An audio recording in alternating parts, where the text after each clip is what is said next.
जी good morning प्यारे बच्चों, नमस्कार साथियों। आज की जो हमारी क्लास है वो है एक डाउट सेशन, डिस्कशन सेशन, क्योंकि टॉपिक हमारे सारे कंप्लीट हो चुके हैं।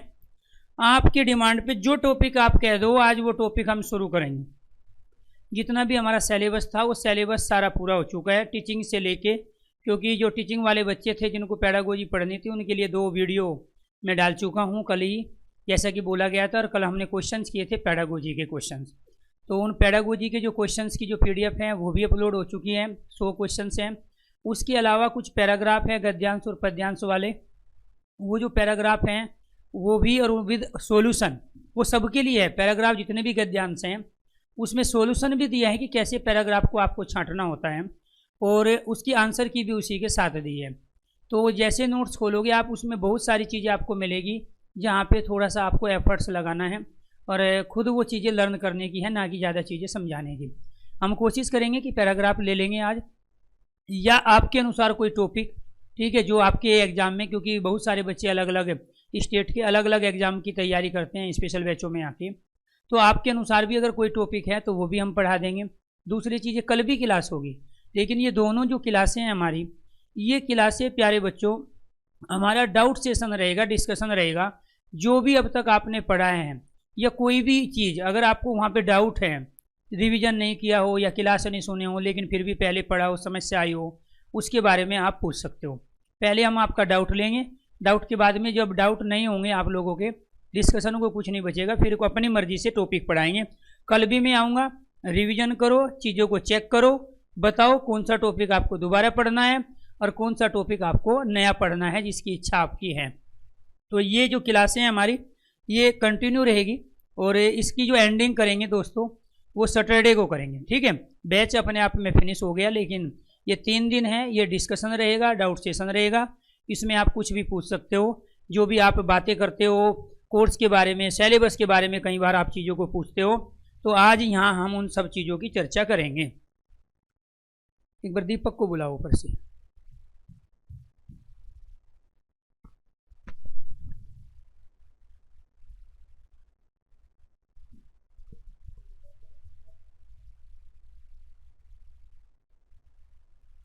चलो जी फटाफट डाउट लो बेटे।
चलो कोई डाउट हो तो बताइए, उसके बाद चीज़ों को लेके फिर आगे बढ़ते हैं। सर जी जितना आपने पढ़ाया सब अच्छे से समझ आ गया, बार बार देख भी रहे हैं, लेकिन अभ्यास कहाँ से करें। अभ्यास मैंने जो बहुत सारी पीडीएफ दी हैं और बहुत सारी पीडीएफ आपको मिलेगी, उसमें ज़्यादातर क्वेश्चंस हैं प्रैक्टिस के कुछ थ्योरी के टॉपिक हैं, वो सारी चीज़ें। तो कुछ थ्योरी के जो टॉपिक्स हैं वो भी आपको पढ़ने हैं, वहाँ से करेंगे। साथ के साथ आप कोई भी बुक जो मार्केट में है, अगर मेरे से आप पूछोगे तो मैं कहूँगा कि आप लुसेंट की बुक ले लो या आदित्य पब्लिकेशन की बुक ले लो, उसमें से जो भी पढ़ाया गया उसको इम्प्लीमेंट करके देखो। हालांकि दोनों बुकों में गलतियों की भरमार है, लेकिन फिर भी बाकी बुकों से ज़्यादा अच्छी है, वहाँ से भी आप प्रैक्टिस कर सकते हैं। ठीक है जी, एक का डाउट हो गया सर जी, सब कर लिया, बहुत अच्छी बात है। सर जी जो पीडीएफ दी है उनकी आंसर की अपलोड करवा दीजिए। बिल्कुल करवाएंगे अभी प्रजापति। ठीक है, ले हाँ अब बैच कंप्लीट हो गया। अब टॉपिक वाइज आपको पीडीएफ मिलेगी, उसके साथ उसकी आंसर की भी मिलेगी। बिल्कुल सही है। ठीक है, आपका भी क्वेश्चन ले लिया, जो आपने करवाया सब हो गया, बहुत अच्छी बात है। मुझे आज कराना है, लास्ट क्लास है। ठीक है।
जी प्यारे दोस्तों,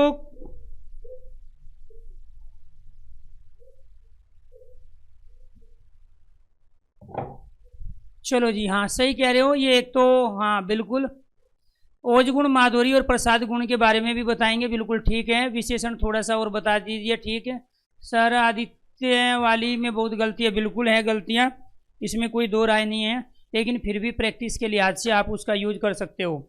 दूसरी चीज़ आपको ये ध्यान रखना है प्यारे बच्चों, यहाँ पे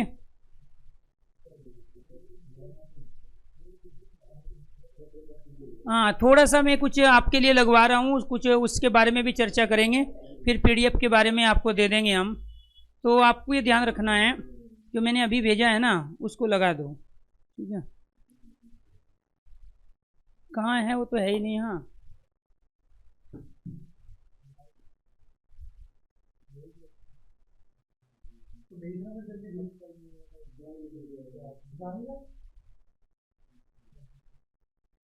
चलो जी, जो प्यारे बच्चों, जो ओज गुण है वो वीर रस में होता है अपने आप में। जो बंद कर, तो टाइम हो गया यार, जल्दी। अरे यार कोई चीज ना तो ये इसमें सेट है, भेजिए तो मैं वह नहीं लगती थारे पे।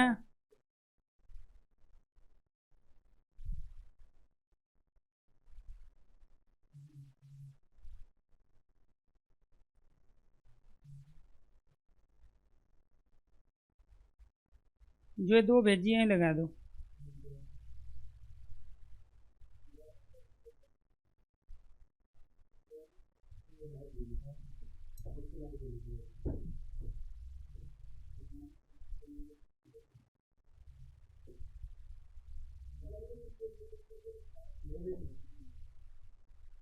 अरे आई, इसका ना नेट ही नहीं चल रहा है, इसका नेट ऊपर काम करे, इसका है नहीं। अरे ने भेज दी क्या तने?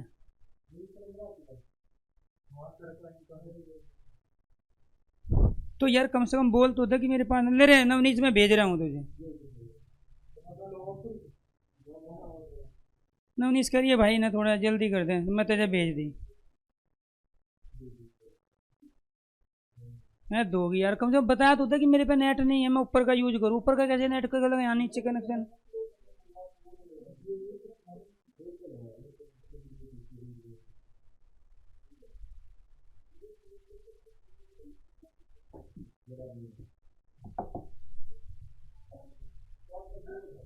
चला दे भाई, क्लास चला दे।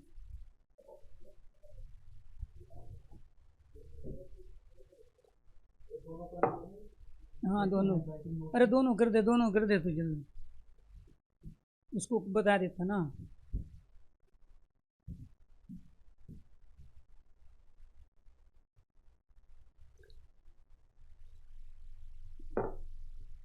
क्लास बंद है क्या? अरे जल्दी चला दे, दोनों को चला दे तू इसमें। अरे ये नहीं है, ये हटा दे ये पद वद से।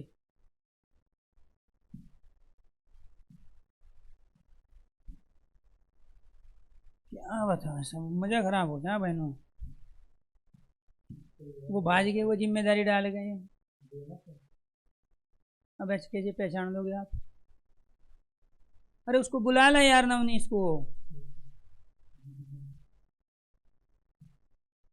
ऐसे मिलेंगे ही नहीं, आप ढूंढते रहना यहाँ।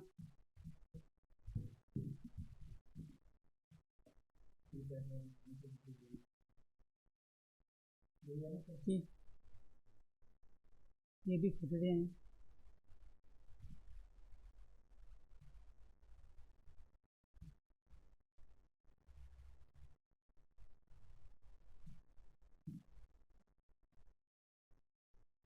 अरे वो तो मैं कर लूंगा, तो कहीं भी ऐड कर दे इन्हें।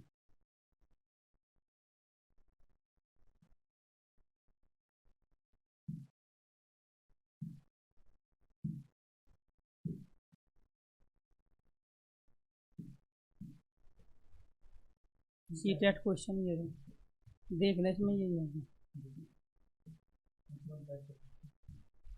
कर दे कर दे।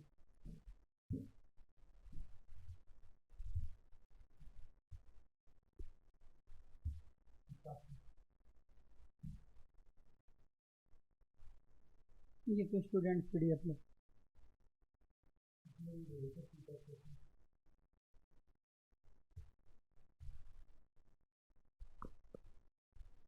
जी। प्यारे दोस्तों, एक तो आपने पूछा है कि ओज प्रसाद और माधुर्य गुण। ओज प्रसाद और माधुर्य गुण, जो ओज गुण होता है, गुण 3 प्रकार के होते हैं। इनमें से ओज गुण का प्रयोग हमें वीर रस से जुड़ी हुई जो देशभक्ति से प्रेरणा होती है, जहाँ उत्साह की बात हो, जोश की बात हो, युद्ध की बात हो, ठीक है, वहाँ पे हमेशा ओज गुण पाया जाता है। इसके साथ गुण हमेशा रसों से जुड़े होते हैं। ऐसे ही जो माधुर्य गुण है वो अपने आप में श्रृंगार रस के अंदर होता है माधुर्य गुण। प्रसाद गुण शांत रस है जिसमें निर्वेद होता है, वो प्रसाद गुण कहलाता है। हर इंसान के अंदर 3 तरह के गुण होते हैं, एक सात्विक होता है, राजसिक होता है, तामसिक होता है। उसकी जैसी वर्ती है, उसका जैसा व्यवहार होता है, उस व्यवहार के आधार पर ही प्यारे बच्चों हम गुणों को लेके चलते हैं। व्यवहार के आधार पे क्या करते हैं, हम गुणों को लेके चलते हैं। इसीलिए आपको ये ध्यान रखना है। इसके बाकी के कहाँ आगे पेज,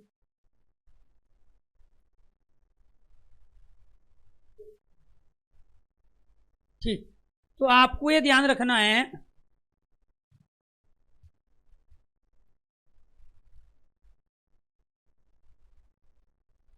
यहाँ पे कुछ लिटरेचर के बारे में भी बताना है। ये पीडीएफ मिलेगी, इसमें कुछ नहीं दिख रहा है। ये स्टूडेंट कॉपी है, कहाँ से दिखाई देगा।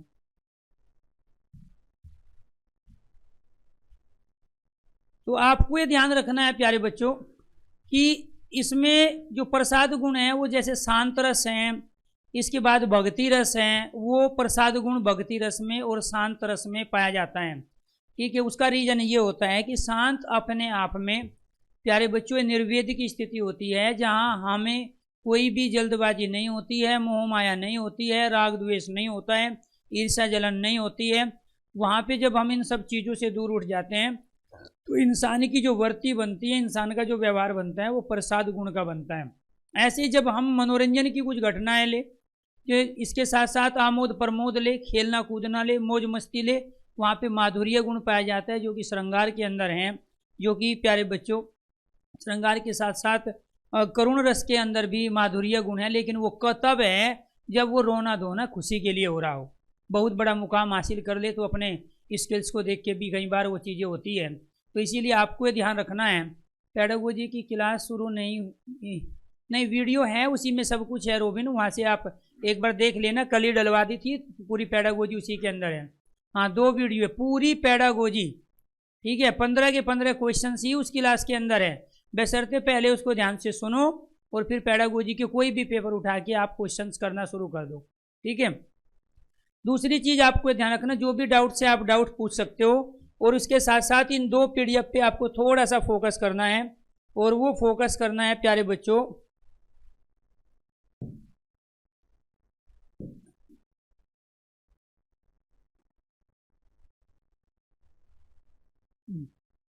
ये आपको दिखाई दे रहा है, ये अपने आप में सर्वमान्य व सर्वप्रचलित काल विभाजन है। लिटरेचर का कुछ पार्ट है जो पीडीएफ के रूप में आपको मिलेगा, आपको इसको पढ़ना है, इसमें भी चीज़ें याद करने की है।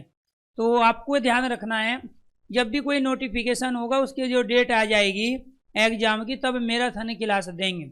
जब तक कोई एग्जाम नहीं है जिसके लिए अभी आप लोग तैयारी कर रहे थे, तो एग्जाम के दौरान ही मैराथन क्लास शुरू होती है, एग्जाम से कुछ दिन पहले रिविजन के लिए। तो काल की जब हम बात करते हैं तो एक है प्यारे बच्चों आदिकाल, जिसका दूसरा नाम है वीरगाथा काल, एक होता है मध्यकाल, और इसके बाद में एक होता है प्यारे बच्चों हमारा आधुनिक काल। तो वैसे काल का विभाजन हम 4 अलग अलग श्रेणी में करते हैं, लेकिन सर्वमान्य और सर्व प्रचलित जो है वो 3 ही काल है। तो आदिकाल भी होता है, इसके बाद हम भक्ति काल भी कहते हैं, रीति काल भी कहते हैं, आधुनिक काल।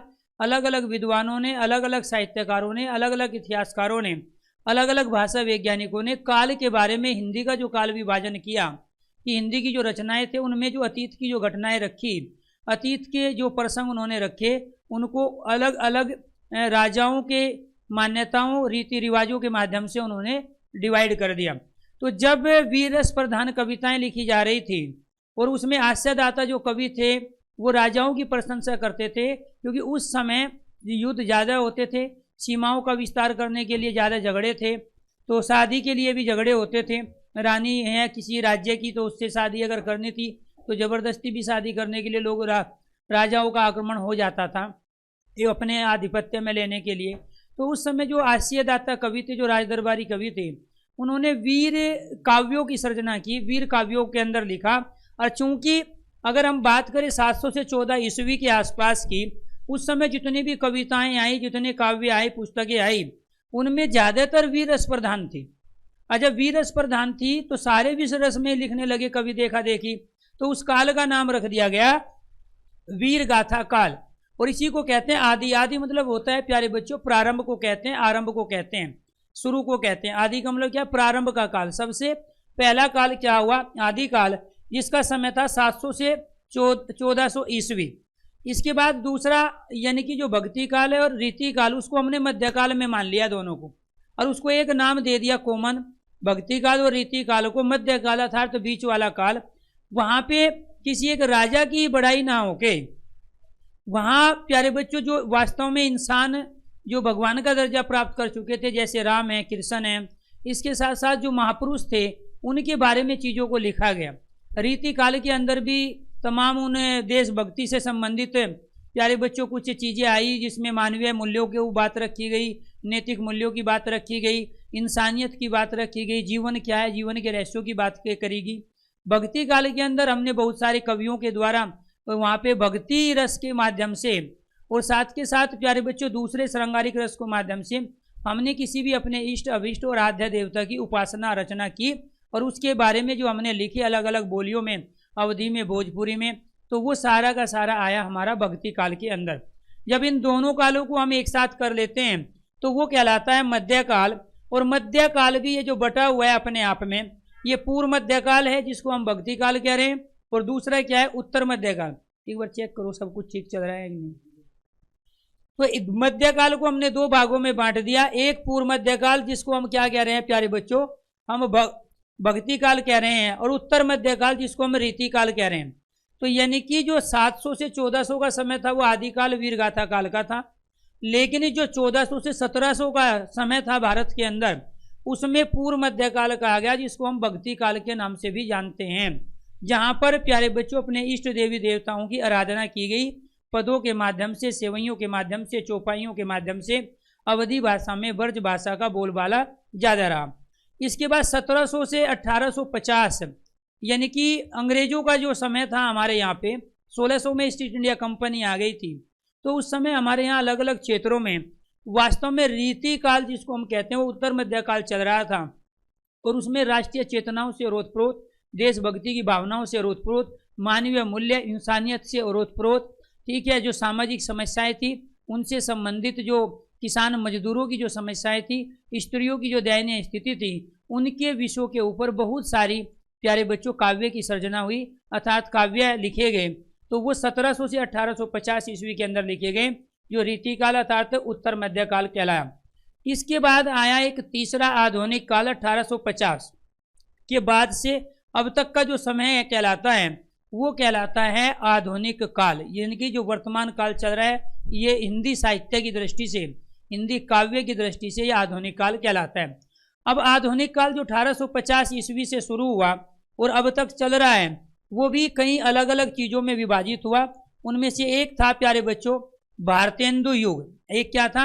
भारतेंदु युग 1850 से 1900 के बीच में, यानी कि भारतेंदु खड़ी बोली के अपने आप में बहुत ज़्यादा रचना लिखने वाले कवि रहे, और उन्होंने किसान मजदूरों की दशा पर, स्त्रियों की दशा पर, भारतीयों की जो गुलामी के कारण जो स्थिति हुई उसके ऊपर इंसान के अंदर चेतना लाने के लिए, अवेयरनेस दिलाने के लिए बहुत सारी काव्यों की रचना की। उसमें नाटक थे, एकांकी थे, उपन्यास थे।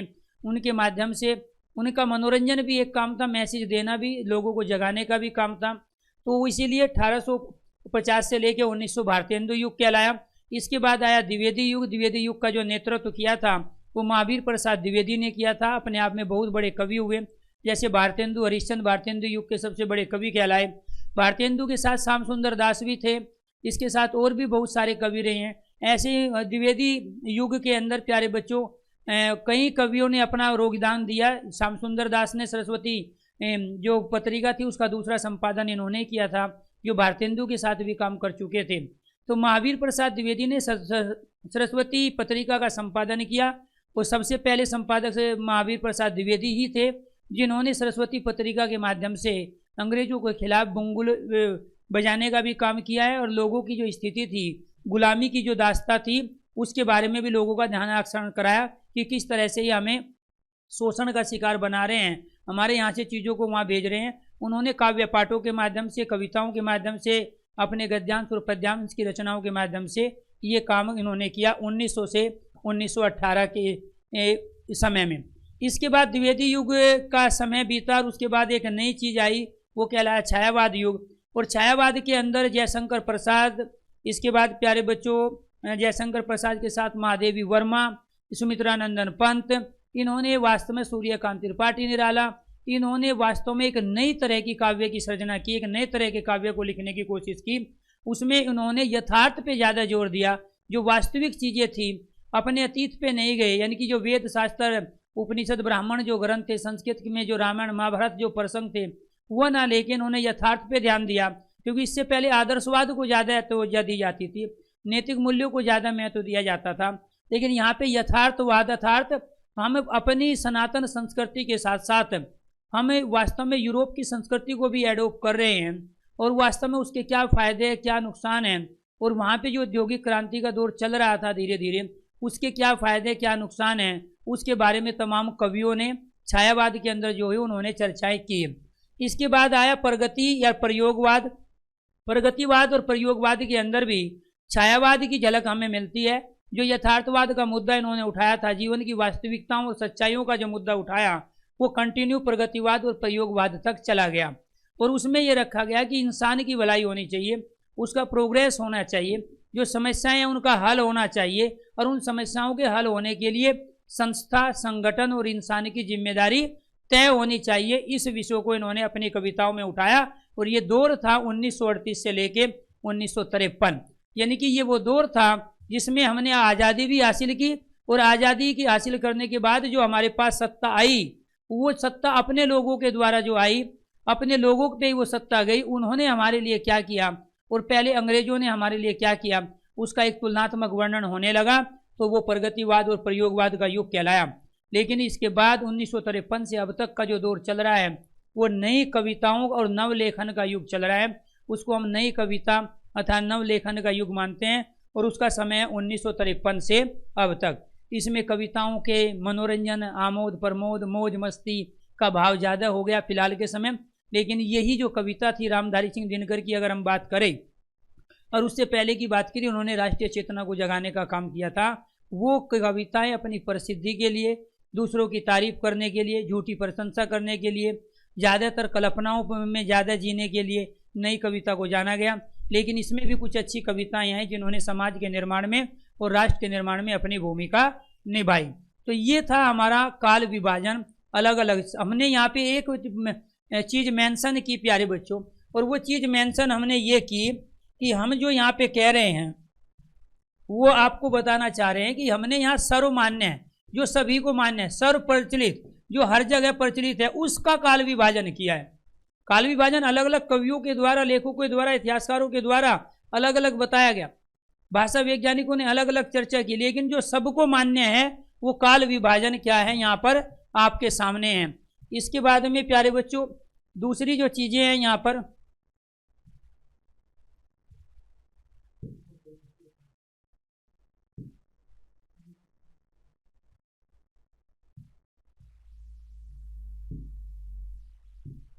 दूसरी है आचार्य रामचंद्र शुक्ल के अनुसार। दूसरी रचना क्या है हमारी, आचार्य रामचंद्र शुक्ल के अनुसार।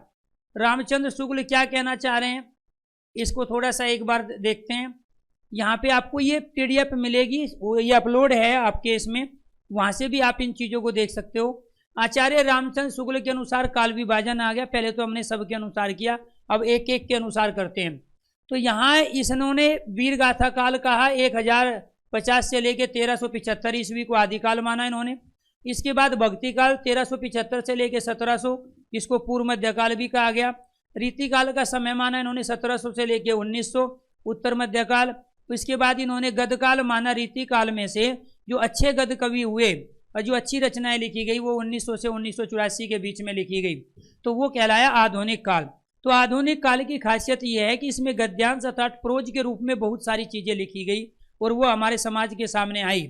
तो यहाँ पे रामचंद्र शुक्ल का काल विभाजन असलियत में सभी लोग इससे भी सहमत थे, लेकिन कुछ लोग इससे सहमत नहीं थे, उन्होंने थोड़ा बहुत चेंज किया।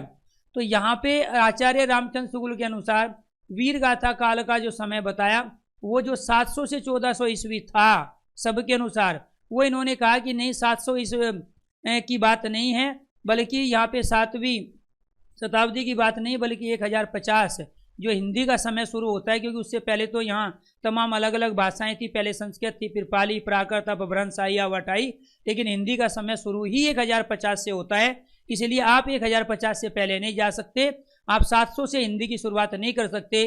पहला जो काल था वो आदिकाल था, अर्थात वीरगाथा काल था, और इन्होंने इसी को वीरगाथा काल कहा, ना कि आदिकाल। कई बार क्वेश्चन ये भी पूछा जाता है कि आदिकाल किसने संज्ञा दी, वीरगाथा काल किसने संज्ञा दी, तो प्यारे बच्चों प्रारंभिक काल को, तो ये 1050 से लेके 1984 तक, ठीक है, ये इसका कालखंड निर्धारित करते हैं हिंदी साहित्य लेखन का। इसके बाद दूसरा है आदिकाल का नामकरण।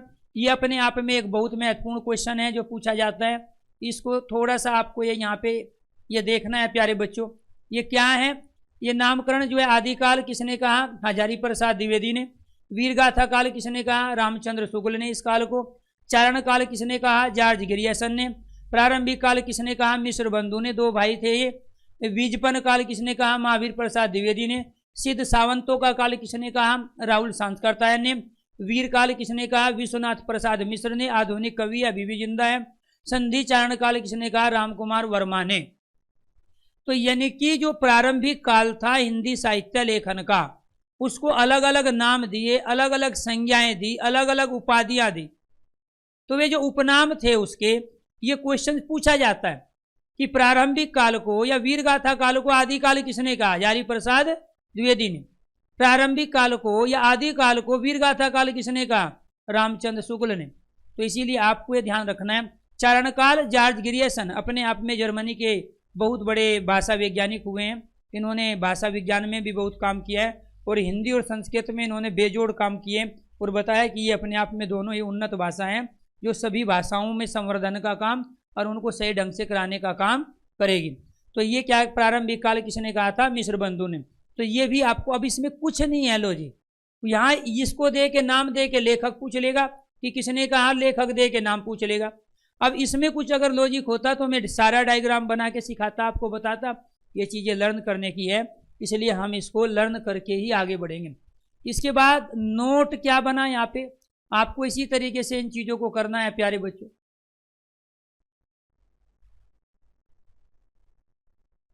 ये क्या है, 84 सिद्धों की मुख्य सिद्ध कवि कौन से है, सरअप्पा, ठीक है। इसके बाद सर्वप्पा, लुइप्पा, डोमिमा, ततिया। फिर है गोरखनाथ को हिंदी का प्रथम गद्य लेखक माना मिश्र बंधु ने। नाथ साहित्य का आरंभकर्ता क्या है, गोरखनाथ।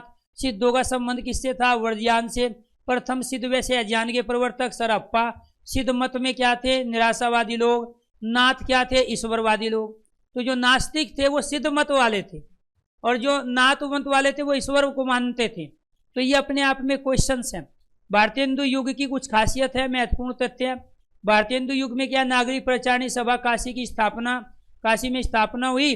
वो 1893 में संस्थापक श्याम सुंदर दास, राम नारायण और शिव कुमार थे। अंजुमन लाहौर नामक सभा की स्थापना किसने की, नवीन चंद्र राय द्वारा लाहौर में। तदीय समाज की स्थापना 1973 में भारतीय हिंदू हरिश्चंद्र के द्वारा। कवि वचन सुधा का प्रकाशन हुआ 1868 में भारतीय हिंदू हरिश्चंद्र द्वारा काशी में। इसके बाद हिंदी भाषा की शुद्धता व परिष्कार के प्रवर्तक कौन माने जाते हैं, आचार्य महावीर प्रसाद द्विवेदी। इन्होंने संस्कृतनिष्ठ भाषा का प्रयोग किया हिंदी में पहली बार। तो इसीलिए यहाँ पे ये क्वेश्चंस हैं, ये इनके आंसर हैं। इस तरीके से आपको ये कंटिन्यू चीज़ें आपको पढ़नी है। फिर क्या है नेक्स्ट क्वेश्चन, हिंदी भाषा क्षेत्र में जन जागरण में भूमिका निभाने वाली संस्थाएं। ये मैटर तो ज़्यादा हैं, लेकिन इसकी जो भूमिका है पेपर में वो 2-3 क्वेश्चन की है, इससे ज़्यादा क्वेश्चन नहीं आते। लेकिन कुछ पेपर है जैसे टीजीटी, पीजीटी, यूजीसी नेट दोगे, वहाँ इसकी भूमिका ज़्यादा है। मैं कौन सा भाग करा रहा हूँ, प्रसिद्ध कवि लेखक, उनकी रचनाएं, प्रसिद्ध पुरस्कार, ठीक है। हिंदी का विविध जो है वो विविध में ही ये क्वेश्चन आते हैं। तो विविध वाला जो टॉपिक है जिसमें सारा बचा हुआ खेल आ जाता है वो सारा विविध है। इसीलिए लिटरेचर वाला जो भाग है, तो काव्य शास्त्र वाला जो भाग है वो यही है जो हमारा बचा हुआ था, जिसमें हम आपको नोट्स प्रोवाइड कराते हैं। और बताते हैं कि किस तरह के क्वेश्चंस हैं। आपकी चीज़ों को आसान करने के लिए जानबूझ के चीज़ें सीक्वेंस में रखी गई है। तो ब्रह्म समाज की स्थापना 1929 में हुई, राजा राम मोहन राय ने की। रामकृष्ण मिशन की स्थापना 1829 में हुई और रामकृष्ण मिशन की स्थापना 1867 में हुई। इसके बाद प्रार्थना समाज 1867 में, आर्य समाज प्यारे बच्चों 1875, उसके बाद 82 में, इसके बाद थियोसोफिकल सोसाइटी। तो कहने का मतलब ये हुआ कि आर्य समाज स्वामी दयानंद सरस्वती, प्रार्थना समाज महादेव गोविंद रानाडे और रामकृष्ण मिशन स्वामी विवेकानंद और ब्रह्म समाज की स्थापना राजा राम मोहन ने की। तो यहाँ ये क्वेश्चंस पूछे जाते हैं क्योंकि ये जितने भी मिशन और समाज थे ये हिंदी भाषा के माध्यम से ही अपना प्रचार प्रसार कर रहे थे। तो इसलिए हिंदी को बढ़ावा देने में, हिंदी को प्रचार प्रसार करने में इनकी बहुत बड़ी भूमिका रही, इसलिए यहाँ से ये क्वेश्चन पूछे जाते हैं। भारतेंदु मंडल के लेखक व उनके नाटक। भारतेंदु हरिश्चंद्र ने अंधेरी नगरी, भारत दुर्दशा, नील देवी, सती प्रताप, विश्वमाथम, ये सारे के सारे नाटक लिखे। बद्री नारायण चौधरी जो भारतेंदु युग के ही थे, उन्होंने लिखा है भारत सौभाग्य, प्रयाग और रामागमन। इसके बाद पंडित बालकृष्ण भट्ट ने लिखा बाल विवाह, कलिराज की सभा, रेल का टिकट खेल। तो ये अपने आप में सारे नाटक है भारतेंदु युग के। कोई बार क्वेश्चन पूछा जाता है निम्नलिखित में से कौन सा भारतेंदु युग का कवि है, निम्नलिखित में से कौन सा भारतेंदु युग का कवि नहीं है, निम्नलिखित में से भारतेंदु युग के कवि की कौन सी रचना है, निम्नलिखित में से ये नाटक बताइए किसका है। तो वे 3 से 4 क्वेश्चन अकेले बनते हैं। इसके बाद कौन कौन से कवि भारतेंदु युग में हुए, भारतेंदु मंडल में हुए, भारतेंदु हरिश्चंद्र, बद्रीनारायण चौधरी, बालकृष्ण भट्ट, किशोरीलाल गोस्वामी, लाला श्रीनिवास दास, प्रताप नारायण मिश्र, राधाचरण गोस्वामी और राधा कृष्ण दास, ये सब भारतेंदु युग के थे। इन्होंने नाटक कौन कौन से लिखे, वो सारे नाटक लिखे हैं यहाँ पर, तो ये आपको याद करना है। जैसे फॉर एग्जाम्पल अगर हम मैं बात करूँ, प्रताप नारायण मिश्र के 2 नाटक थे, एक गो संकट और एक कली प्रभाव, वो लिखा है और ये पूछे जाते हैं। इसके बाद प्रमुख पत्र पत्रिकाएं, भारतेंदु युग में जो ये कवि हुए हैं इन्होंने कौन कौन सी पत्र और पत्रिका, क्योंकि हमारा एक क्वेश्चन आता है प्रमुख पत्र पत्रिकाओं से, तो वहां से भी ये क्वेश्चन हैं। बाल बोधरी, बोधनी और हरिश्चंद्र चंद्रिका, ये भारतेंदु हरिश्चंद्र ने लिखी, भारतेंदु युग में लिखी गई। भारतेंदु युग का समय भी बताया गया आपको अभी। इसके बाद हिंदी प्रतीप, ये बालकृष्ण भट्ट ने फेमस हिंदी प्रतीप अपने आप में भारतेंदु युग की सबसे प्रसिद्ध पत्रिका रही, सबसे ज्यादा प्रचलन में रहने वाली। इसके बाद ब्राह्मण लिखी प्रताप नारायण मिश्र ने, हिंदी दीप्ति प्रकाश लिखी कार्तिक प्रसाद खत्री ने, आनंद कादम्बरी लिखी बद्रीनाथ चौधरी प्रेमघन ने। प्रेमघन उनकी उपाधि थी जिसके नाम से वो लिखते थे। तो अपने आप में ये भारतेंदु की पत्रिका थी युग की, भारतेंदु के कवियों के द्वारा, भारतेंदु युग में होने वाले कवियों के द्वारा लिखी गई प्रसिद्ध पत्रिका है, इसलिए पत्र पत्रिका वाला ये क्वेश्चन भी हमारे एग्जाम में आता है, हमारे सिलेबस का हिस्सा है। इसके बाद नेक्स्ट क्वेश्चन, भारतेंदु युग की अन्य रचनाएं। तो भारतेंदु युग की जो अन्य रचनाएं हैं वो कौन सी है। भारतेंदु हरिश्चंद्र ने क्या लिखा, कश्मीर कुसुम, इतिहास, ऐतिहासिक रचना है। दूसरा क्या है, बादशाह दर्पण, जयदेव का जीवन वर्त, जीवन परिचय है, क्योंकि ये कश्मीर में पैदा हुए थे जयदेव, संस्कृत के बहुत बड़े कवि रहे हुए, उनके बारे में इन्होंने इसका जीवन परिचय कि भारतेंदु हरिश्चंद्र ने लिखा। राधा कृष्ण दास ने निसहाय हिंदू लिखा उपन्यास। इसके बाद पंडित बालकृष्ण भट्ट ने नूतन ब्रह्मचारी एक उपन्यास लिखा और 100 अजान एक सुजान भी ये उपन्यास लिखा गया। यानी कि ये 100 अजान एक सुजान क्या है, उपन्यास है, कहानी है, निबंध है, एकांकी है, उसके बारे में भी बताया गया है साइड में, वो भी क्वेश्चन है। 100 अजान एक सुजान उपन्यास है, नूतन ब्रह्मचारी भी उपन्यास है, निसहाय हिंदू भी उपन्यास है, जबकि कश्मीर कुसुम इतिहास है और जयदेव का जीवन वर्त ये जीवनी कहलाती है। हिंदी को प्रेजेंट करने के, हिंदी को प्रदर्शित करने के अलग अलग तरीकाएं होते हैं, उन तरीके को, उन ढंग को, उन स्थिति को, उन शैली को हम प्यारे बच्चों विधा कहते हैं। तो हिंदी की एक विधा है नाटक, दूसरी है एकांकी, तीसरी उपन्यास, चौथी है आत्मकथा, पांचवी है जीवन परिचय, छठी है संस्मरण, इसके बाद सातवीं है या डायरी, आठवीं है रेखा चित्र।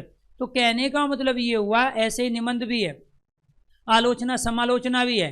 तो हिंदी को प्रेजेंट करने के, हिंदी को लिखने के जो ढंग है, तरीके हैं, वो अलग अलग होते हैं, अलग अलग तरीके होते हैं, उनको ही हम हिंदी की विधाएं कहते हैं। तो ये जो विधाएं हैं कि कौन सी रचना उपन्यास है, कौन सी जीवन परिचय है, कौन सी कहानी है, कौन सी नाटक के अंदर जाएगी और कौन सी एकांकी, वो सारे की सारी चीज़ें साथ के साथ लिखी हुई है। हिंदी पद साहित्य का इतिहास व विकास, इसमें क्या है, आदिकाल 700 से लेके 1400 ईस्वी माना गया लोगों के द्वारा। 700 से पहले किसी ने नहीं माना, 1400 के बाद किसी ने नहीं माना आदिकाल को, तो सबके मत 700 से लेके 1400 ईस्वी के अंदर आ गए। अधिकांश विद्वानों ने सिद्ध सरप्पा को हिंदी का प्रथम कवि माना। एक क्वेश्चन आता है हिंदी में प्रथम स्थान, तो हिंदी का पहला कवि कौन सा है, हिंदी का पहला नाटक, पहली कहानी, पहला उपन्यास, पहली एकांकी, पहला निबंध, पहला निबंधकार, पहला कहानीकार। इस तरीके से जैसे जीएस में क्वेश्चन आते हैं, और जीएस में आता है कि लोकसभा का पहला अध्यक्ष कौन था, लोकसभा अध्यक्ष, पहला उपराष्ट्रपति कौन था, पहला अंतरिक्ष यात्री कौन है, खारे पानी की झील कौन सी है, मीठे पानी की झील कौन सी है, सबसे छोटा सागर, सबसे बड़ा सागर। तो कहने का मतलब जो विविध वाले क्वेश्चन जीएस में आते हैं, सेम एक ऐसा ही टॉपिक हमारे सिलेबस का हिस्सा है हिंदी विविध, और उस हिंदी विविध में वो लिटरेचर से लेके तमाम चीज़ें पूछी जाती है। तो यहाँ आपको ये ध्यान रखना है, इसमें जो क्वेश्चंस आया अधिकांश विद्वानों ने सिद्ध सरप्पा को हिंदी का प्रथम कवि माना है। तो हिंदी का पहला कवि कौन कहला है, सिद्ध सरप्पा। फिर हजारी प्रसाद द्विवेदी ने अब्दुल रहमान को हिंदी का प्रथम कवि माना है। अब मान के चलो वहाँ अब्दुल रहमान भी दिया है, सिद्ध रप्पा भी दिया है, तो फिर वो करेगा कि हजारी प्रसाद द्विवेदी के अनुसार पहला कवि कौन सा, अरे वो कहेगा हिंदी का पहला कवि बताए, तो इन दोनों में से एक ही ऑप्शन देगा। इसके बाद है 84 सिद्धों में सर्वोत्तम स्थान लुअप्पा का था। नाथ संप्रदाय के प्रसिद्ध कवि थे गोरखनाथ। खड़ी बोली के प्रथम कवि थे अमीर खुसरो, ये क्वेश्चन का अनेक बार पूछा गया है। श्रृंगार का सिद्ध कवि वह विद्यापति कहलाया, जिन्होंने मैथिल और कोकिल दो अलग अलग रचनाएं लिखी। इसके बाद भक्ति काल, भक्ति काल में आपको यह ध्यान रखना है, ये 1400 से 1700 का जो समय था वो क्या कहलाया दोस्तों, भक्ति काल का समय कहलाया। इसमें भक्ति का सर्वप्रथम उल्लेख किया गया श्वेता उपनिषद में। श्वेता संभव उपनिषद है। उपनिषद के अंदर क्या हुआ, आत्मा परमात्मा, जीव आत्मा, मोह और माया के बारे में लिखा गया। ये उपनिषद क्या थे, जो गुरु होते थे, पुराने जो लोग थे, अनुभवी थे, जिनको दर्शन की बहुत ज़्यादा समझ थी, उनके पास जाके जो चीज़ सीखी गई, जो डिस्कशन किया गया, वो सारा उपनिषद में आया। भारत के सबसे प्राचीन ग्रंथ ऋग्वेद माना जाता है, और जो वेद है सबसे पहले वेद लिखे गए ऋग्वेद, उसके बाद यजुर्वेद, इसके बाद सामवेद और अथर्ववेद। इसके बाद उनसे निकल के आए ब्राह्मण ग्रंथ, और ब्राह्मण ग्रंथ से आए आरण्य ग्रंथ जो जंगलों में लिखे गए, और उसके बाद आए उपनिषद। तो उपनिषद वे ग्रंथ थे, चर्चाओं का वो हिस्सा था जिसमें गुरु शिष्य परंपरा के द्वारा डिस्कशन किया गया था, और वहाँ से जीवन के सार को, आत्मा परमात्मा को, जीव को, मोह को, माया को, प्यारे बच्चों, इनको समझने की कोशिश की, आखिर ये सृष्टि बनी कैसे हैं। तो यानी कि भक्ति का सबसे पहला अगर कहीं चर्चा होती है, सबसे पहले वर्णन मिलता है तो वो उपनिषदों में मिलता है, और उन उपनिषदों में भी श्वेता स्वर उपनिषद होता है, उसके अंदर इसकी चर्चा की गई है। निर्गुण भक्ति का आदि स्रोत ये भी यही है, उपनिषद ही। सगुण भक्ति का आधार है श्रीमद् भागवत। सगुण भक्ति का आधार क्या है, श्रीमद् भागवत। इसके बाद जी बताइए।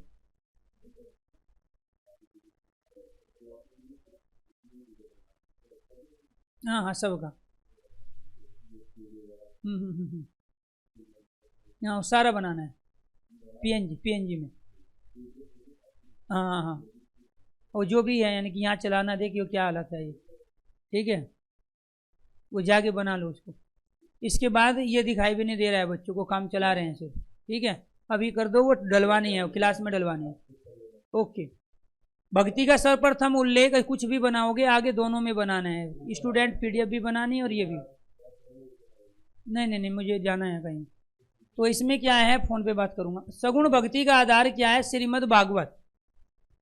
यानी कि सगुण भक्ति कौन सी भक्ति थी, सगुण भक्ति जो सूरदास, मीराबाई, तुलसीदास, ठीक है, ये सगुण भक्ति है। बिहारी, रस खान, ये सगुण भक्ति के कवि थे। अनुग्रह के कौन थे, कबीरदास। तो यहाँ आपको ये ध्यान रखना है कि यहाँ जो ये सूरदास प्रभावित हुए, मीराबाई, रस खान जो प्रभावित हुए, तुलसीदास जो प्रभावित हुए, उसके पर्टिकुलर किसी एक इंसान की, किसी एक देवता की, किसी एक भगवान की आराधना जो इन्होंने की, वो सगुण भक्ति कहलाई। और उसका इन्होंने प्रसंग कहाँ से लिया, इनको ये सीख कहाँ से मिली, ये सीख मिली श्रीमद् भागवत गीता से। तो श्रीमद् भागवत से ही इन्होंने सगुण भक्ति का आधार लेकर अपने ग्रंथों की रचना की है। भक्ति साहित्य की परंपरा शुरू करने वाले थे नामदेव। भक्ति के बारे में सबसे पहले नामदेव का नाम आता है। तो उन्होंने ही वास्तव में किसी एक आधार इष्ट देवता को उसकी अपने इष्ट को की आराधना में उन्होंने अनेक पदों को गाया है, वहीं से ही भक्ति रस की शुरुआत मानी जाती है। इसके बाद है अद्वैतवादी कवि कबीरदास को माना जाता है, क्योंकि कबीरदास क्या करते हैं, वो निर्गुण कहते हैं। वो कह रहे भगवान का कोई रूप नहीं है, आकार नहीं है, रंग नहीं है, भगवान तो कण कण में है, और जो भगवान कण कण में है उसका कोई आकार नहीं है, उसका रूप नहीं है, उसका रंग नहीं है, उसका कोई साइज नहीं है। तो इसीलिए प्यारे बच्चों वो अद्वैतवादी दर्शन कहलाया। और अद्वैतवादी दर्शन कबीरदास ने फॉलो किया है भक्ति काल के अंदर। अष्टछाप की स्थापना कृष्ण की उपासना हेतु की गई। अष्टछाप में सूरदास अपने आप में सबसे बड़े कवि रहे, जो बिठुल स्वामी जो थे, बिठुलनाथ स्वामी उनके शिष्य थे, और बिठुलनाथ स्वामी के कहने पर ही इन्होंने 8 कवियों का एक साथ संगठन बनाया, और उस संगठन के द्वारा भक्ति काल को स्वर्ण युग की संज्ञा इन्होंने दिलवा दी। यानी कि भक्ति काल की में बहुत सारी जो चीज़ें हुई इन अष्टछाप कवियों में, जिसमें सूरदास सबसे सर्वोपरि थे, उन्होंने बहुत काम किया। इसके बाद है प्रमुख दार्शनिक सिद्धांत। प्रमुख दार्शनिक सिद्धांत एक है अद्वैतवाद। शंकराचार्य है, इन्होंने परमात्मा के एक अलग स्वरूप को पहचान के बताया कि देखो जीवन की सच्चाई ये है, और परमात्मा ये नहीं है जो आप इधर उधर मंदिर मस्जिदों में ये सब करते हो। यानी कि इन्होंने आंतरिक और बाह्य दोनों ही जगतों का बहुत अच्छी तरीके से व्याख्या करके इन्होंने दर्शन के माध्यम से परमात्मा की भक्ति को समझाने की कोशिश की। विशिष्ट द्वैतवाद, ये रामानुजाचार्य का थोड़ा सा मत इनसे अलग था। इन्होंने भी अलग तरह से चीज़ों को रखा, जो साउथ इंडिया में आज भी फॉलो हो रहा है। वहाँ विष्णु की उपासना होती है, वो विष्णु को ही अपना सर्वोपरि मानते हैं। उत्तर भारत में शिव को सर्वोपरि मानने लगे हैं। इसके बाद द्वैतवाद ये माधवाचार्य जी ने दिया, द्वैत और अद्वैतवाद ये निम्बकाचार्य ने दिया, और शुद्ध अद्वैतवाद ये बल्लभाचार्य ने दिया। तो ये एक संप्रदाय थे, ये एक विचार थे, और इन विचारों के आधार पे ही पुराने समय में जो दर्शन चले थे, कौन कौन से दर्शन चले, यह न्याय दर्शन था, ठीक है। तो इसके साथ साथ आपको ये ध्यान रखना, योग भी एक दर्शन था। तो ये जो सांख्य एक दर्शन था, सांख्य है, न्याय है, योग दर्शन है जो इसके बाद बौद्ध दर्शन था, जैन दर्शन था जो कि नास्तिक दर्शनों में आता है, चारवाक दर्शन था जो कि नास्तिक दर्शनों में आता है। तो संस्कृत के अंदर जो दर्शन चले, तो वहां उन्हीं दर्शन के आधार पे कौन कौन से दर्शन चले थे। एक तो प्यारे बच्चों सांख्य दर्शन था जो सबसे पुराना, फिर न्याय दर्शन था, फिर वैशेषिक दर्शन था, फिर योग दर्शन था, फिर वेदांत आए, ठीक है। तो वहां उसके बाद में ये फिर नास्तिक दर्शन आए, जैन, बौद्ध और चारवाक दर्शन। इन दर्शनों से प्रभावित होकर हिंदियों के कुछ दार्शनिक कवियों ने अपने वाद चलाए, अपने संप्रदाय चलाए, और उन वाद और संप्रदाय को प्यारे बच्चों हम आप सुन लो, ये सारी पीडीएफ आपको क्लियर दिखाई देगी, बाद में दे देंगे। तो ये जो प्यारे बच्चों इसमें आई वो क्या आया, ये अद्वैत और विशिष्ट द्वैत, द्वैतवाद, द्वैत अद्वैतवाद और शुद्ध अद्वैतवाद। तो ये बल्लभाचार्य, निम्बकाचार्य, महावीराचार्य, रामानुजाचार्य, मध्वाचार्य और शंकराचार्य, ये हिंदी को बढ़ाने, हिंदी का प्रचार प्रसार और हिंदी में लिखने की इन्होंने परंपरा की दर्शन के माध्यम से। वाद कौन सी आए, रस संप्रदाय आया, भरत मुनि ने दिया। ये काव्य का टॉपिक है अपने आप में, जो एमपीएसआई में भी पूछा जाता है, बाकी कुछ एग्जामों में होता है। अलंकार संप्रदाय भामा और मम्मट के द्वारा आया। ये तीनों के तीनों संस्कृत के बहुत बड़े कवि हुए, ठीक है। इस दुनिया को रस को वो देने का कॉन्सेप्ट जो दिया भरत मुनि ने दिया, अलंकार का भामा और मम्मट ने दिया। रीति संप्रदाय के सबसे पहले जो थे वो दंडी और वामन थे, संस्कृत के कवि है ये। रीतिवाद केशवदास के द्वारा दिया गया, हिंदी का कवि है। इसके बाद प्रयोगवाद अज्ञा के द्वारा दिया गया। इसके बाद में छायावाद जो है जयशंकर प्रसाद के द्वारा दिया गया। तो ये एक वाद थे, वाद मतलब एक विचारधारा थी। वाद का मतलब है कि पर्टिकुलर किसी एक विषय को ज़्यादा महत्व देकर बाकी चीज़ों को क्लियर करना, वो क्या कहलाया, वाद कहलाया। इसके बाद रीतिकाल, रीतिकाल के अंदर जो चीज़ें आई, रीति के जो प्रमुख मुक्तक काव्य हुए, उन प्रमुख मुक्तक काव्यों के अंदर यहाँ पे एक श्रृंगार मंजरी काव्य प्रकाश, छंद विचार और रसविलास, ये चिंतामणि ने लिखी। भक्ति काल के बाद कौन सा काल आया, रीति काल आया। इसके बाद रीति काल के अंदर जो कवि हुए चिंतामणि, उन्होंने कुछ फेमस प्रसिद्ध रचनाएं लिखी। इसके बाद है रसराज, वर्त कौतुक, ये मातीराम है। इसके बाद शिवा बावनी, छत्रसाल दशक, ये भूषण की रचना है। सतसाई बिहारी की रचना है। वीरबारिश इश्कनामा, ये बोधा की रचना है। तो ये रीति काल के अंदर लिखी गई। और रीति काल वो दौर है जब हम आज़ादी के लिए छटपटा रहे थे। तो ये रीति काल वो दौर है जब हम एक शोषण के शिकार हो रहे थे।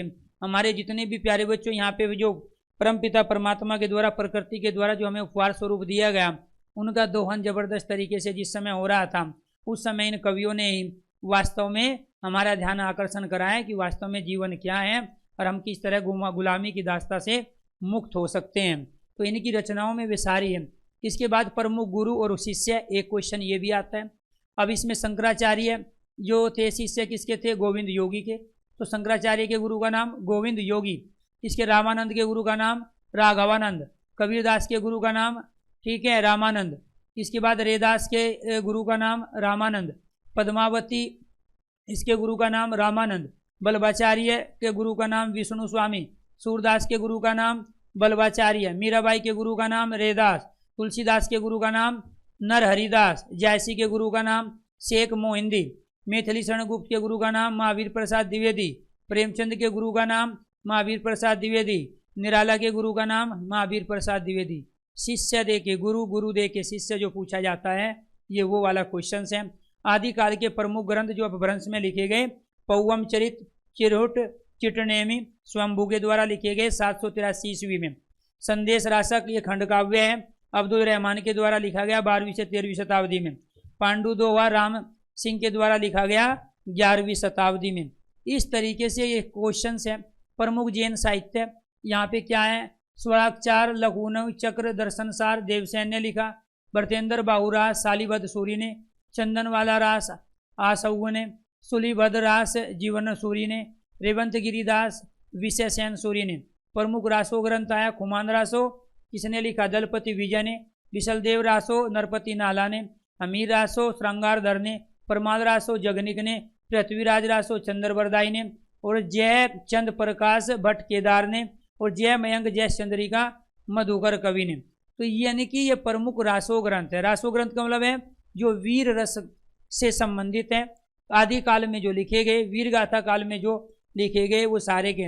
अन्य ग्रंथ है ये ज़्यादा नहीं पूछे जाते हैं क्योंकि ये बोलियों में लिखे गए, जैसे खाली कबरारी, पहेली है, मुखरियाँ हैं, दुख सुवे हैं, गजल हैं, डोला मारू, राह दूल्हा के रचयिता कवि कल्लोल, ये अमीर खसरो ने लिखा है। खाली कबारी, पहेलिया, मुखरी, अमीर खुसरो।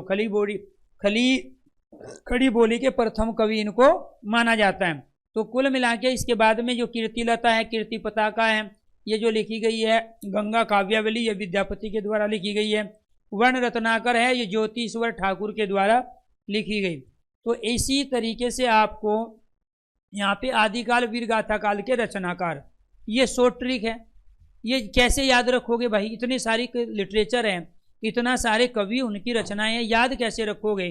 तो उसके लिए एक शॉर्ट ट्रिक दी गई।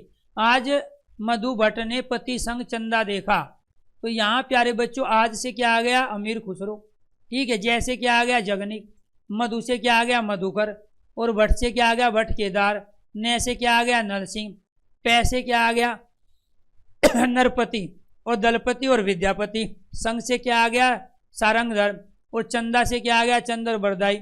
और देखा से क्या आ गया? साइलेंट। तो यानी कि आदिकाल वीर गाथा काल के रचनाकार का नाम याद कैसे करोगे?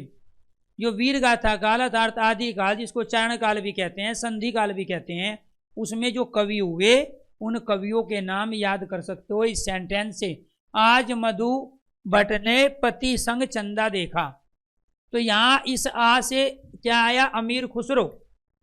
जैसे आया जगनिक, मैं से आया मधुकर, भट्ट से आया भट्ट केदार, न से आया नल सिंह, पति विद्यापति, नरपति दलपति, संग से आया सारंगधर, और चंदा से आया चंद्रवरदाई। ये सारे के सारे वीर गाथा काल के हुए। तो ऐसे ही आपको ये याद करने हैं। क्लियर? इसके बाद भक्ति काल को स्वर्ण काल भी कहा जाता है। इसके दो काव्य धारा थे, निर्गुण काव्य धारा और सगुण काव्य धारा। कौन कौन सी काव्य धारा थी? निर्गुण और सगुण काव्य धारा थी। निर्गुण काव्य धारा दो में बटी, एक ज्ञानाश्री और एक प्रेमाश्री। ज्ञानाश्री के जो प्रतिनिधि कवि थे वो कबीरदास थे, और प्रेमाश्री के जो प्रतिनिधित्व कवि थे उसको लेकर चलने वाले वो जायसी थे। तो ये जायसी और कबीर दोनों ही भगवान के रंग रूप आकार प्रकार को नहीं मानते थे। तो ये मंदिर और मस्जिद के खिलाफ थे।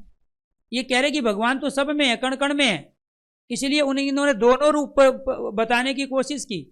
और दर्शन के माध्यम से, क्योंकि ये दोनों दार्शनिक थे, दर्शन के माध्यम से चीज़ों को सिखाने की और बताने की भी कोशिश हुई। लेकिन सगुण क्या है? भगवान के रंग रूप को, उसके आकार को मानते थे, इसलिए वो पत्थर का भगवान बना के उसकी पूजा, उसकी आराधना, उसकी उपासना करते थे।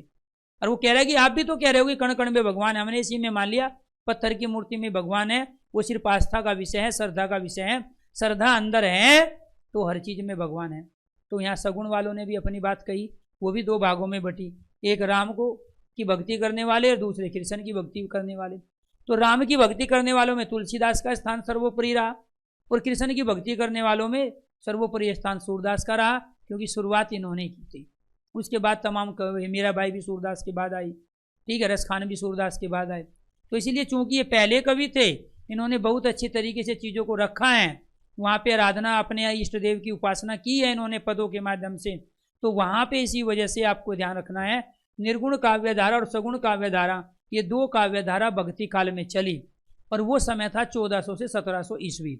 भारत में 1400 से 1700 ईस्वी में मुस्लिमों का शासन था, मुसलमानों का शासन था, बहुत सारे राजाएं आए यहाँ पे। उसके बाद में तमाम जो चीज़ें चली, आपको ध्यान रखना, दिल्ली संतलन जब थी उसके बाद का जो समय था वो भक्ति काल का ही समय था। जब रजिया बेगम जो हैं उन्होंने कुछ सुधार करने की कोशिश की, लेकिन उनसे भी नहीं बनी बात। अकबर ने थोड़ा हिंदुओं के प्रति दया दिखाई, अदरवाइज दूसरे नहीं थे। उस समय हमारे यहाँ पे प्यारे बच्चों जो चल रहा था वो राम भक्ति और कृष्ण भक्ति में लोग डूबे हुए थे। तो यहाँ पे आपको ध्यान रखना, ये दो चीज़ें थी, निर्गुण काव्यधारा सगुण काव्यधारा, दो अलग अलग शाखाओं में विभाजित हो गई। एक ज्ञानाश्री शाखा गई, ज्ञान की बात किसने की, कि कवि ने की, कबीरदास ने। और प्रेम की बात जिसने की, भगवान के प्रति प्रेम, इंसानियत के प्रति प्रेम, और इसके बाद प्यारे बच्चों जीवन के रहस्यों के प्रति जो प्रेम था वो जयसी ने दिखाया, और तुलसी राम के प्रति जो प्रेम दिखाया वो तुलसीदास ने, और कृष्ण के प्रति जो प्रेम दिखाया वो सूरदास ने दिखाया। और इन्होंने भगवान की उपासना के अपने अलग अलग मार्ग बताए। इसके बाद है निर्गुण व सगुण काव्यधारा दोनों मिल जाती है तो भक्ति काल कहलाता है। और ज्ञानाश्री शाखा ज्ञान पर अधिक बल देती है। इसके बाद प्रेमाश्री सूफी काव्यधारा है, तो वो भगवान का एक अलग दूसरा रूप प्रस्तुत करती है। तो इसके अंदर जो कवि थे, जो ज्ञानाश्री थे, जो निर्गुण भक्ति के अंदर भी आते हैं, निर्गुण भक्ति की ज्ञानाश्री शाखा थी, उसमें कबीरदास, रेदास, गुरु नानक, दादू दयाल, सुंदरदास और रंजन आते हैं। ये अपने आप में बहुत महत्वपूर्ण क्वेश्चंस हैं। तो यानी कि निर्गुण काव्य धारा के अंदर जो ज्ञानाश्री शाखा थी, उसके अंदर जो ज्ञानाश्री के अंदर जो आते हैं वो कबीरदास, रेदास, गुरु नानक, दादू दयाल, सुंदरदास और रंजन आते हैं। और जो प्रेमाश्री शाखा थी, जिसकी लीड जो की है, जो नेतृत्व किया है वो जयसी ने किया है, उसमें मुल्ला दाऊद, मलिक मोहम्मद जयसी, कुतुबन और मंजन, ये कवि प्रेमाश्री के रहे। इसके बाद राम भक्ति की धारा थी, राम भक्त कवियों का संबंध रहा है, तो रामानंद से शुरू हुआ है, रामानंद पहले कवि थे। तो इसके बाद तुलसीदास, नाभादास है, हृदय राम है, प्राणचंद्र चौहान है। कृष्ण भक्ति, जिसमें कृष्ण भक्ति के दार्शनिक जो वास्तव में स्थान दिया गया वो बल्लभाचार्य से शुरू हुआ, जो सूरदास के गुरु थे। और बल्लभाचार्य के बाद सूरदास, कृष्णदास, नंददास, रसखान, रहीम और मीराबाई, ये सारे के सारे क्या कहलाए, कृष्ण भक्ति शाखा के कवि। तो राम भक्ति शाखा के कवि, कृष्ण भक्ति शाखा के कवि, राम आश्रय के कवि और प्रेम आश्रय के जो कवि हैं, ये क्वेश्चन पूछा जाता है। और क्वेश्चन के हिसाब से ही मैटर को यहाँ पे रखा गया है, क्वेश्चन के हिसाब से ही मैटर को रखा गया है। भक्ति काल के 4 संप्रदाय, श्री संप्रदाय, ब्रह्म संप्रदाय, रुद्र संप्रदाय और सनका आदि संप्रदाय, ये रहा। इसमें इनके कवि रखे गए। अष्टाप के कवि कौन कौन से थे, कुंभन दास, सूरदास, परमानंद, कृष्णदास, गोविंद स्वामी, नंददास, हित स्वामी, चतुर्भुज दास, ये रहे थे। तो ये अपने आप में पहले 4 जो थे, इसमें ये बल्लभाचार्य के शिष्य थे, और बाद के जो 4 थे वो विठुलनाथ के शिष्य थे। वो तो भक्ति काल के कवि हैं। भक्ति काल के कवि के लिए शॉर्ट ट्रिक क्या है, रश्मि जी के शबदास। तो इसमें क्या हुआ, र से रसखान, मैं से मीरा, जी जय से जयसी, और इसके बाद में स से सूरदास, तय से तुलसी, कबीरदास, रहीम, सुंदरदास, रेदास, नरोत्तम दास और नंददास। ये सारे के सारे क्या हैं, ये सारे दास थे। तो इसीलिए क्या कहलाए, ये दास एक जगह ले लिए। तो ये सारे भक्ति काल के थे। ये कौन किसके कवि थे, भक्ति काल के कवि कहलाए सारे के सारे। इसके बाद रीति काल है, रीति काल के कवि दे दिए, उसकी शॉर्ट ट्रिक दे दी, विभूषण आपके बोध से माघदेव आए। ठीक है, विभूषण आपके बोध से, बोध मतलब ज्ञान से, माघदेव आए। तो यहाँ पे उससे आप केशवदास, सेनापति देव, भूषण, मतीराम, पद्माकर, ये रीति काल के कवि थे। तो रीति काल में श्रृंगार के बारे में जो चर्चा की थी वो विश्वनाथ प्रसाद ने की थी। रीति के बारे में आचार्य शुक्ल ने चर्चा की थी। अलंकृत काल मिश्र बंधु ने कहा इस रीति काल को। ठीक है, रीति काल के रचनाकारों में अपने आप में कौन कौन आते हैं? केशवदास, बिहारी, घनानंद, सेनापति, आलम, देव, बोधा, भूषण, ठाकुर, मोतीराम और पद्माकर, ये सारे रीति काल के कवि कहलाए। इसके बाद है आधुनिक काल। आधुनिक काल में भारतेंदु हरिश्चंद्र, बालकृष्ण भट्ट, प्रताप नारायण मिश्र, बद्री नारायण चौधरी, फिर है महावीर प्रसाद द्विवेदी, चंद्रधर शर्मा गुलेरी, अध्यापक पूर्ण सिंह, बाबू श्याम सुंदर दास, बाल मुकुंद, किशोरी लाल गोस्वामी, बाबू गोपाल राम। सरस्वती पत्रिका का संपादन जो किया था वो महावीर प्रसाद द्विवेदी ने किया था। उसने कहा कहानी जो लिखी थी चंद्रधर शर्मा गुलेरी ने लिखी। गेहूं और गुलाब निबंध लिखा गया अध्यापक पूर्ण सिंह के द्वारा लिखा गया। शिव शंभू के चिट्ठे लिखे गए बाल मुकुंद गुप्त के द्वारा। साहित्यालोचन लिखा गया बाबू श्याम सुंदर दास के द्वारा। अंगूठी का नगीना उपन्यास लिखा गया किशोरीदास गोस्वामी के द्वारा। और अद्भुत उल्लास बाबू गोपाल राम के द्वारा ये उपन्यास लिखा गया। किसका था ये था आधुनिक काल का, यानी कि जो चल रहा है इसका। हिंदी गद्य साहित्य का इतिहास, ये सारी की सारी जो चीज़ें हैं आपको इसी तरीके से करनी है। ये यहाँ पे क्वेश्चन दिया हिंदी गद्य की महत्वपूर्ण प्रारंभिक रचनाएं, ठीक है। इसके साथ भारतेंदु युग दे दिया। फिर है प्रमुख विधाएं और उनकी रचना दे दिया। हिंदी भाषा के जन जागरण में भूमिका निभाने वाली संस्थाएं दे दी। इसके बाद में प्यारे बच्चों है भारतेंदु मंडल के प्रमुख कवि हो गए, ठीक है। इसके प्रमुख पत्रिकाएं आ गई। द्विवेदी युग आया। इसके बाद में द्विवेदी युग की प्रमुख रचनाएं आ गई। कहानी है, उपन्यास है, ये नाटक है द्विवेदी युग के, ये हमारा हिस्सा है सिलेबस का विविध का। प्रमुख नाटक आ गए द्विवेदी युग के। फिर कहानी आ गई। उसके बाद क्या है, उपन्यास आ गए। एक ही जगह आपको मिलेगी, आपको अलग से नोट्स बनाने की जरूरत नहीं है। फिर छायावादी युग, छायावाद में नाटक का क्षेत्र, छायावाद युग में उपन्यास का क्षेत्र, निबंध का क्षेत्र, ये सारे के सारे यहाँ पे दिए हैं। जब आप PDF खोल के देखोगे आराम से दिखाई देंगे। इसके बाद छायावादी युग के गद्य लेखक आ गए। प्रयोगवाद आया। प्रयोगवाद में जो नाटक लिखे गए भारतेंदु युग के नाटक, द्विवेदी युग के नाटक आए। इसके साथ साथ समकालीन नाटक है प्रसाद युग के नाटक, और प्रसाद के बाद के प्रसादोत्तर युग के नाटक आ गए, क्योंकि नाटक भी कवि दे के नाटक, नाटक दे के कवि पूछा जाता है। अन्य लेखकों के एकांकी के नाटक आ गए, ये एकांकी है। ये उपन्यास आ गए जो अलग अलग विधा है। इसके बाद में ये सारी कहानी आ गई यहाँ पे। इसके बाद में ये निबंध आए, ये जीवनी आ गई यहाँ पे। इसके साथ ये आत्मकथा है, ये संस्मरण है, ठीक है। इन्हीं में से पूछा जाएगा। ये यात्रावर्त है, ये रेखा चित्र आ गए। इसके साथ में ये डायरी है, ये गद्यकाव्य आ गए। ये जयदेव की रचना आ गई। जयदेव ने कौन सी रचना लिखी? फिर है प्रेमचंद्र की प्रमुख रचना है, यहाँ पे आ गई सारी एक जगह। इसके बाद हिंदी पद साहित्य का इतिहास, आदिकाल, भक्तिकाल, प्रमुख दार्शनिक सिद्धांत, ये सारा दे दिया। इसके बाद प्रवर्तक रीतिकाल है। ये सारे के सारी चीज़ें जो हैं प्यारे बच्चों आपको जो बताई गई ये सेम उसी तरह से हैं। तो यहाँ कुछ नहीं करना है आपको। संस्कृत साहित्य की प्रमुख रचनाएं, अब कई बार संस्कृत की पूछी जाती है और ये GS में भी पूछी जा सकती है, जरूरी नहीं है हिंदी में ही हो, ये GS में भी पूछी जाती है।